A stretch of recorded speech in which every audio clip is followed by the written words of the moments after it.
All right, everybody, welcome back to Skyway Classics YouTube channel. We are now taking a ride in our 1974 Ford Bronco. Of course, you know the early generations of the Bronco were the best indeed, starting from 66 to I believe 74. So of course, being this year, it is one of the last years you can get to for a real Bronco. Going to the one we have here featuring a very nice silver exterior. As you can see, it has the nice hard top on it. Of course, these Broncos came in 3 different models. Some of them were known as the truck, some of them were known as having a nice roll bar cage in the back for better safety in off-road conditions, and some were just the bigger style with the full top, as you can see right here.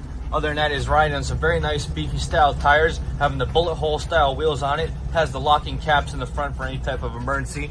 As we move on to the inside, you can see we have a very nice combination of the silver and black.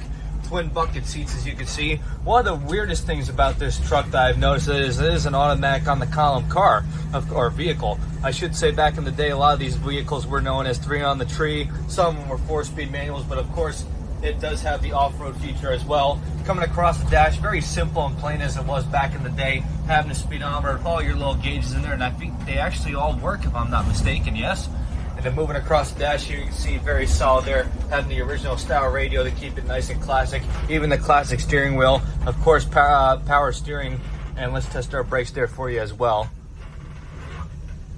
Look at that, the idle stays very well too. And we can look in the back here, that's your back seat. Only real function that you really wouldn't need in this Bronco is seatbelts. But other than that, back in the day, you really didn't need to worry about seatbelts. But as we move it up the road here, we can open it up a little bit, showing you the very nice V8 underneath the hood. Of course, a very presentable engine bay, as you can see, painted the exact same silver as you see on the rest of the vehicle. Handling very well. Of course, a lot of times these Broncos also came as 6 cylinders, so having a V8 definitely makes you go a little bit faster and more enjoyable of a ride.